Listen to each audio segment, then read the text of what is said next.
Indo British advanced pain clinic నొప్పిమాయం surgery దూరం for appointments 9155515563. ప్రస్తుతం చిక్కడపల్లి పోలీస్ స్టేషన్లో అల్లు అర్జున్ విచారణ అయితే కొనసాగుతోంది. అజంప్షన్స్ అయితే చాలా ఉన్నాయి, ఆయనకి ఎలాంటి క్వశ్చన్స్ అడగచ్చు లోపల. అండ్ మొన్న సీసీ ఫుటేజ్ ఏదైతే పోలీస్ డిపార్ట్మెంట్ ఒక ప్రజెంటేషన్ ద్వారా పూర్తిగా అందరికీ చూపించే ప్రయత్నం చేసిందో అప్పుడు కూడా అల్లు అర్జున్ ప్రెస్ మీట్కి అండ్ పోలీసులు చెప్పిన వర్షన్కి చాలా డిఫరెన్స్ ఉంది. సో ఆ సీసీ ఫుటేజ్ పూర్తిగా చూపించి క్వశ్చన్స్ అడగబోతున్నారు అనేది ఒకటి. ఆయన మొన్న ప్రెస్ మీట్లో మాట్లాడినప్పుడు దానికి దీనికి అసలు పొంతం లేకుండా ఆన్సర్స్ చెప్పారు అనేది రెండోది. ఆ తర్వాత సివి ఆనంద్ కూడా చెప్పారు, కొన్ని మేము చూపించలేకపోతున్నాం కొంత సీసీ ఫుటేజ్ని అన్న మాట కూడా చెప్పారు. ఆ హిడెన్ సీసీ ఫుటేజ్ని ఇప్పుడు అల్లు అర్జున్కి చూపించి క్వశ్చన్స్ చేయబోతున్నారు, క్వశ్చన్స్ అడుగుతున్నారు లోపల అనేది కూడా ఇంకో వర్షం. మనతో పాటు ఉన్నారు అడ్వకేట్ తిరుపతి వర్మ గారు మనతో పాటు. ఎగ్జాక్ట్లీ అసలు ఎట్లా పోలీస్ స్టేషన్ విచారణకు పిలిచినప్పుడు జనరల్లీ ఎలాంటి క్వశ్చన్స్ అడుగుతారు ఏంటి అనేది ఒక్కసారి కనుక్కునే ప్రయత్నం చేద్దాం. సార్, అల్లు అర్జున్ స్టారా నార్మల్ పర్సనా అది పక్కన పెడతాం సార్. ఇన్ జనరల్లీ వీవీఐపీ కావచ్చు లేకపోతే నార్మల్ పర్సన్స్ కావచ్చు, సేమ్ క్వశ్చనింగ్ ఉంటుందా? ఒకటి మొన్న అంటే సీసీ ఫుటేజ్ అదంతా కూడా చూపించారు కదా, అవన్నిటిని కూడా చూపించి క్వశ్చన్ చేయబోతున్నారా? ఇక్కడ ఈ గవర్నమెంట్లో చట్టం ముందు అందరూ సమానులు అనే ఒక మెసేజ్ ఇవ్వడానికి ఇక్కడ మనం మెసేజ్ ఇస్తున్నాం అని చెప్పి మనం భావించాం. ఎందుకంటే సంధ్యా థియేటర్లో దుర్ఘటన జరగడం అనేది చాలా బాధాకరం ఫస్ట్. సో ఈ కోణంలో ఏంటంటే ఈ అల్లు అర్జున్ పుష్ప మూవీకి సంబంధించి ఒక 2 సంవత్సరాలు 3 సంవత్సరాలు హైప్ క్రియేట్ చేస్తారు. హైప్ క్రియేట్ చేసి అల్లు అర్జున్ ఆర్మీ అని నెలకొల్పుతున్నాడు. నెలకొల్పుకుంటే దాంట్లో 2 లక్షల మంది 3 లక్షల మంది ఆర్మీ ఉన్నారు అని చెప్పి ఎవ్రీ టైం స్టేట్మెంట్ ఇచ్చుకుంటూ వస్తున్నాడు. సో దాంట్లో హైప్ క్రియేట్ అయింది. సో ఈ కోణంలో ఈ మూవీ రిలీజ్ అయిన తర్వాత ఆ మూవీకి సంబంధించి ప్రివ్యూ షో పెట్టడం జరిగింది. ఈ ప్రివ్యూ షోకు సంబంధించి ఒక 5 థియేటర్లో సినిమా రిలీజ్ చేశారు. రిలీజ్ చేస్తుంటే అది సంధ్యా థియేటర్లో మాత్రమే ఈయన రావడానికి ప్రయత్నం చేశాడు. ఒక 2 అవర్స్ ముందు ఆయన ట్వీట్ చేసాడు. సో ట్వీట్ని చూసి సంధ్యా థియేటర్ వాళ్ళు రియాక్ట్ అయిపోయి ఆ సంధ్యా థియేటర్ యాజమాన్యం చిక్కడపల్లి పోలీస్ స్టేషన్ అప్రోచ్ అయ్యారు. చిక్కడపల్లి పోలీస్ స్టేషన్ అప్రోచ్ అయినాక చిక్కడపల్లి పోలీస్ వాళ్ళకి చెప్పిన క్లియర్ చెప్పింది. ఎందుకంటే ఈయనకు అల్లు అర్జున్ ఆర్మీ ఉంది, ఈయనతో బౌన్సర్లు వస్తారు, రకరకాల వ్యక్తులు వస్తారు. సో ఇక్కడ ఒక తొక్కిసలాట 2-3 లక్షల మంది వస్తే తొక్కిసలాట జరిగే అవకాశం ఉంటుంది. చిన్న థియేటర్ కాబట్టి తొక్కిసలాట జరిగే అవకాశం ఉంటుంది. సో దీన్ని ఏంటంటే వాళ్ళు సౌమ్యంగానే వాళ్ళు తిరస్కరించారు, వాళ్ళు రిజెక్ట్ చేశారు. రిజెక్ట్ చేసిన తర్వాత కూడా ఆయన ఏంటంటే ఏం జరిగింది, ఈ గతంలో జరిగింది, మేము వచ్చినాం, మాకేం కాదు, మేము చూసుకుంటామని ఒక ఓవర్ కాన్ఫిడెంట్తో పోలీస్ వాళ్ళ మాటలను కూడా వాళ్ళ యొక్క లెటర్ని కూడా రిజెక్ట్ చేసిందని కూడా బేఖాతరు చేసేసి అల్లు అర్జున్ గారిని ఇన్వైట్ చేయడం జరిగింది. అల్లు అర్జున్ గారు ఇక్కడ ఏం జరుగుతుందో ఎట్లా జరుగుతుందో తెలుసో మరి తెలియదు కానీ సో ఆయన రావడం జరిగింది. ఇక్కడ ఆ 2 గంటల ముందు ట్వీట్ చేసిండు. ట్వీట్ చేసినాక చాలామంది అంటే ఇక్కడ ఎందుకంటే ప్రధాన కూడలి కాబట్టి ఆర్టీసీ క్రాస్ రోడ్ కాబట్టి 4 రహదారులు ఉంటాయి కాబట్టి రకరకాల, ఎందుకంటే సికింద్రాబాద్ నుండి కోటి సైడ్ ఓల్డ్ సిటీ నుండి న్యూ సిటీ నుండి old city, at the same time Vidyanagar నుండి ఇటు ఐమాక్స్ సైడ్ చాలామంది వెళ్తారు కాబట్టి ఆయన రావడంతో ముషిరాబాద్ నుండి రావడంతో ఒక 2 కిలోమీటర్ల వరకు అది ట్రాఫిక్ జామ్ అయిపోయింది. ట్రాఫిక్ జామ్ అయిపోయిన తర్వాత ఒక సెలబ్రిటీ వస్తున్నప్పుడు, ఒక మంచి హోదాలో ఉన్న వ్యక్తి వచ్చినప్పుడు ఆయనకు సెక్యూరిటీగా పోలీసు వాళ్ళు అక్కడ ఆ సమాచారాన్ని అందుకొని అక్కడికి రావడం జరిగింది. సో వాళ్ళు నియంత్రించే ప్రయత్నం, చెప్పే ప్రయత్నం చేస్తున్నారు. ఎందుకంటే అక్కడికి కూడా అల్లు అర్జున్ దగ్గర కూడా పోలీసు వాళ్ళు రీచ్ అయ్యే అవకాశం లేకుండా పోయింది. ఎందుకంటే అంతమంది ఆర్మీని పెట్టుకొని అంతమంది బౌన్సర్లను పెట్టుకుని ఆయన వస్తున్న క్రమంలో, ఎందుకంటే ఇక్కడ సరే వస్తుండే ఎట్లా ఇక్కడ సంఘటన, ఎందుకంటే పోలీసు వాళ్ళు అంటే మంచి ఉద్దేశం కొని ఒక నియంత్రించాలి, వాళ్ళకు ఏం జరగకూడదని చెప్పి వాళ్ళు ఒక నియంత్రించే ప్రయత్నం చేశారు. ఆ ప్రయత్నంలో భాగంగానే అల్లు అర్జున్ గారు సంధ్యా థియేటర్ 2 కిలోమీటర్ల దూరం నుండి ఒక హైప్ క్రియేట్ చేసుకుంటూ వాళ్ళు ఒక సినీ ఫక్కీలో అండ్ ఒక రాజకీయ కోణంలో వస్తున్నట్టు అనిపించిందట. సో ఆయన చూడడానికి అంటే ఆయన సీక్రెట్గా సినిమాకి వచ్చి చూసి వెళ్తే అయిపోతుండే, ఆయన అభివాదం చేసుకుంటూ బయట జనాలకు చేతులు ఒప్పుకుంటూ వచ్చేసరికి ఆ ప్రజలు అక్కడ వాళ్ళు చాలామంది రియాక్ట్ అయినారు. సో అభిమానులు కూడా రియాక్ట్ అయ్యేసరికి అక్కడ ఈ బౌన్సర్ల వలన అయితేంది, లేదంటే అక్కడ ఉన్న వాళ్ళ అభిమానుల వల్ల అయితే, అభిమానులు అంటే అల్లు అర్జున్ ఆర్మీ వల్ల అయితే మీద తొక్కిసలాట జరిగింది. ఈ తొక్కిసలాట జరిగిన తర్వాత అమాయకులైన ఒక కుటుంబంలో రేవతి అనే కుటుంబం, ఆమె చనిపోయింది. రేవతి అనే అమ్మాయి చనిపోయింది. వాళ్ళ అబ్బాయి శ్రీతేజ్ హాస్పిటల్ పాలైపోయి చావు బతుకుల మధ్యలో ఉన్నాడు. సో దీనికి సంబంధించిన కేసుకు సంబంధించిన కంప్లైంట్ వెంటనే అంటే మేము స్పందించినాము యాజ్ అన్ అడ్వకేట్గా స్పందిస్తే వాళ్ళు పోలీసు వాళ్ళు వెంటనే స్పందించారు. సో వాళ్ళ ఫాదర్ పేరు మీద కూడా కేసు పెట్టడం జరిగింది. సో మొత్తానికైతే పోలీసు ఎఫ్ఐఆర్ రిజిస్టర్ చేయడం జరిగింది. ఎఫ్ఐఆర్ రిజిస్టర్ చేసిన తర్వాత 376/2024లో కేసు నమోదైన తర్వాత ఈ దానికి అంటే ఒక సామాన్య పౌరునికి ఏ విధంగా ఉంటుందో అల్లు అర్జున్ గారు కూడా ఒక సెలబ్రిటీ అయినా కూడా అక్కడ అంటే చట్టం ముందు అందరూ సమానులు అని చెప్పి పోలీసు వాళ్ళు భావించి రిజిస్టర్ చేసి వెంటనే అరెస్ట్ చేయడం జరిగింది. చేస్తూ సో ఆయన రిమాండ్కి తరలించడం జరిగింది. రిమాండ్ అయిన తర్వాత ఒకరోజు జైలుకి వెళ్ళిండు. అదే రోజు రిమాండ్ చేస్తున్న క్రమంలో వాళ్ళు హైకోర్టులో ఇంటర్వ్యూ బెయిల్కు ప్రయత్నం చేశారు. ఇంటర్వ్యూ బెయిల్ వచ్చింది.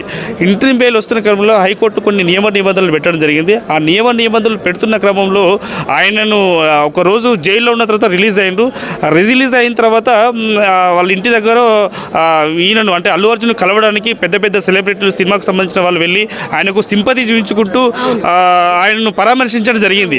సో ఇక్కడ దీనికి సంబంధించి ఇక్కడ రేవతి కుటుంబం రోడ్డు పాలైన కానీ శ్రీతేజ్ 3-4 రోజుల నుండి 5 రోజుల నుండి హాస్పిటల్ కానీ ఆయన కనీసం మద్దతు ఇవ్వకుండా కనీసం ఆయనకు ఎలాంటి సహాయ సహకారాలు అందించకుండా చిత్ర యూనిట్ కానీ వాళ్ళు ఎవరు స్పందించకపోవడం వల్ల ఈ విషయంలో సీఎం గారు స్పందించడం జరిగింది. సీఎం గారు ఎందుకు స్పందించారంటే ఆయనకు కాలు వంకర పోయిందా, కన్ను వంకర పోయిందా, ఎందుకంటే ఆయనకి ఏమైంది, ఏం బాధ వచ్చింది. సో శ్రీతేజ్ వాళ్ళ అమ్మ చనిపోయింది, శ్రీతేజ్ వాళ్ళ చెల్లె వాళ్ళ అమ్మ ఎటుపోయిందో తెలియదు, వాళ్ళ కుటుంబం అంతా రోడ్డు పాలైపోయిందని చెప్పి ఒక బాధతో అంటే ఈ సీఎం ముఖ్యమంత్రి గారు ఈ రాష్ట్ర ప్రభుత్వాన్ని ఆ కుటుంబ సభ్యులాగా భావిస్తారు. ఆ కుటుంబ సభ్యులాగా భావించినప్పుడు ఆ కుటుంబంలోకి ఏమైనా జరిగినప్పుడు స్పందించాల్సిన అవసరం సినిమా అంటే ఎవరైతే దానికి కారణం ఉంటో వాళ్ళు స్పందించాల్సిన అవసరం ఉంటుంది. సో స్పందించకపోగా ఆ అల్లు అర్జున్ కారణం ఎవరైతారో వాళ్ళ దగ్గరికి వెళ్ళి స్పందించి ఆయనకు సింపతి చూపించడం జరిగింది. సో దీనివల్ల ఆయన అసెంబ్లీలో మాట్లాడి దాని మీద రియాక్ట్ కావడం జరిగింది. సో ఇవన్నీ నియమ నిబంధనలు ఉన్నప్పుడు రాష్ట్ర ప్రభుత్వం సీఎంగా స్పందించాల్సిన అవసరం ఉంటుంది. దీనికి సంబంధించిన విషయాలు మాట్లాడాల్సి వచ్చింది, మాట్లాడిండు. అది అంతా తెలుసు సార్. ఇప్పుడు ఆయన ప్రెస్ మీట్ పెట్టి మాట్లాడడం, అసలు ఒక బెయిల్ మీద రిలీజ్ అయిన వ్యక్తి ప్రెస్ మీట్ పెట్టొచ్చా, మాట్లాడొచ్చా సార్? దీనికి సంబంధించి కొన్ని నియమ నిబంధనలు ఉంటాయి. అంటే కోర్టు వారే డైరెక్షన్ ఇస్తారు.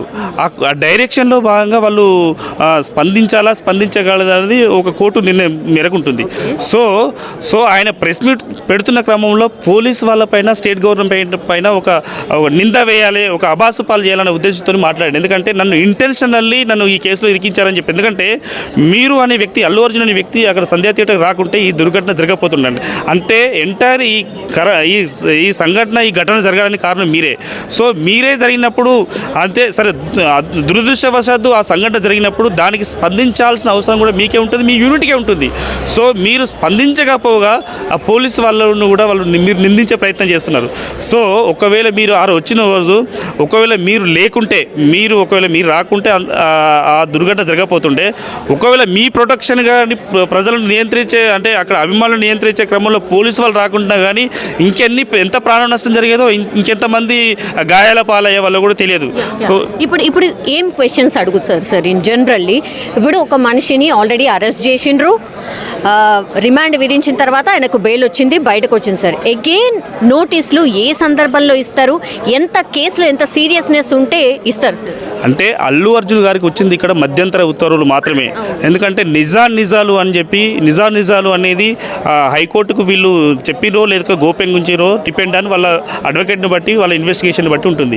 సో దాంట్లో నియమ నిబంధనలు ఏ విధంగా ఉన్నాయంటే కొన్ని కండిషన్స్ ఏముందంటే, డైరెక్షన్ ఏముందంటే, మీరు అల్లు అర్జున్ అనే వ్యక్తి పోలీస్ వాళ్ళు ఎప్పుడు పిలిచినా కానీ, ఎప్పుడు ఇన్వెస్టిగేషన్ చేసినా కానీ వాళ్ళకు సహకరించాల్సిన బాధ్యత మీకు ఉంది కాబట్టి వాళ్ళకు డైరెక్షన్ ఇవ్వడం జరిగింది. అందుకని దాంట్లో ఇన్వెస్టిగేషన్లో భాగంగానే ఈ కేసును ముందుకు పోవడానికి, ముందుకు సహకరించడానికి అల్లు అర్జున్ గారికి నోటీస్ ఇవ్వడం జరిగింది. ఆ నోటీస్లో భాగంగా ఈరోజు చిక్కడపల్లి పోలీస్ స్టేషన్కి వచ్చారు. ఇప్పుడు ఇన్వెస్టిగేషన్ జరుగుతుంది. సో ఇన్వెస్టిగేషన్లో భాగంగా ఏంటంటే అక్కడ దానికి సంబంధించిన ఆ దుర్ఘటనకు సంబంధించిన ఎందుకు జరిగింది, మీరు ఎక్కడ స్టార్ట్ అయినరు, దీనికి సంబంధించిన పర్మిషన్ లెటర్ ఉన్నాయా లేవా, మీరు ఎంతమందితో స్టార్ట్ అయ్యారు, ఎందుకు స్టార్ట్ అయినరు, సో మీరు ఎంతమంది బౌన్సర్లతో స్టార్ట్ అయినరు, ఎంతమంది అల్లు అర్జున్ ఆర్మీ వచ్చింది, ఎంతమంది ప్రేక్షకులు వచ్చిండ్రు, సో ఈ ప్రేక్షకులు వచ్చిన తర్వాత దీనికి ప్రధాన కారణం ఎవరు అనే కోణంలో వీళ్ళు ఆలోచిస్తారు. సో దీనికి సంబంధించిన విషయానికి ఏంటంటే, మీకు ఆ డిసీజ్డ్ పర్సన్ చనిపోయిన వ్యక్తికి మీకు ఎంత డిస్టెన్స్ ఉన్నది, దానికి ప్రధాన కారణం ఎవరు, సో శ్రీతేజ్ చనిపోవడానికి కారణమైన కోణంలో వీళ్ళు ఇన్వెస్టిగేషన్ చేస్తారు. దానికి సంబంధించిన క్వశ్చన్లు మాత్రం వేయడం జరుగుతుంది. సీన్ రీకన్స్ట్రక్షన్ చేస్తారు, సంధ్యా థియేటర్కి తీసుకెళ్తారు అనేది కూడా ఒక వినిపిస్తోంది సార్. పాసిబిలిటీ ఉంటుందా? అంటే ఇక్కడ సరైన సమాచారం, ఎందుకంటే దానికంటే ముందు జరిగిన సంఘటన ఏంటంటే ఇది ప్రాపర్గా పోలీసు వాళ్ళకు సహకరించలేదు. At the same time police వాళ్ళను అబాసు పాలు చేయడానికి ప్రయత్నం చేశారు. అండ్ వీళ్ళు హైకోర్టుకు ప్రాపర్ సమాచారం ఇచ్చారో లేదన్న ఒక డౌట్ కూడా పోలీసు వాళ్ళకు ఉన్నది. సో ఆ కోణంలో ఇన్వెస్టిగేషన్ కొంచెం ముమ్మరంగా కొంచెం గట్టిగా చేయడం జరిగింది.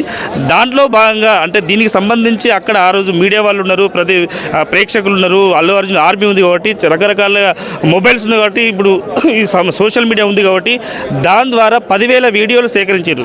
10,000 వీడియోలు సేకరించిన తర్వాత వీళ్ళు మమ్మల్ని అంటే పోలీసు వాళ్ళని ఎందుకు నిందిస్తుడు, ఇంత అవసరం ఏమొచ్చిందని చెప్పి ప్రజలకు నిజం తెలియాలనే ఉద్దేశంతో ఒక వీడియో రిలీజ్ చేయడం జరిగింది.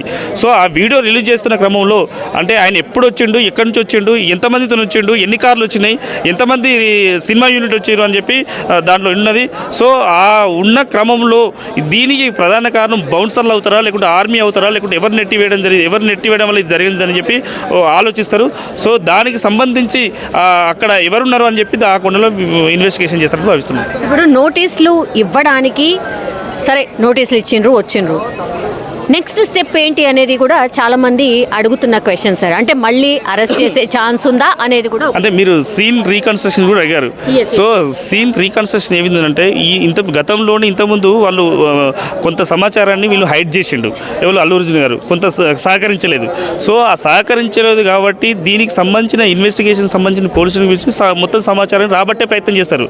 ఒకవేళ పూర్తి సమాచారాన్ని వాళ్ళకి ఇవ్వకుంటే ఇది ఎందుకంటే అంటే ఇన్వెస్టిగేషన్లో భాగంగా ఏది నిజము ఏది అబద్ధం అని తెలుసుకోవడానికి వాళ్ళు సీన్ రీకన్స్ట్రక్షన్ అక్కడ ఏం జరిగింది, ఎంతమంది ఉన్నారు, ఎంత డిస్టెన్స్లో ఉన్నారని చెప్పి ఆ సీన్ రీకన్స్ట్రక్షన్ చేస్తే కొంత సమాచారం వచ్చే అవకాశం ఉంది.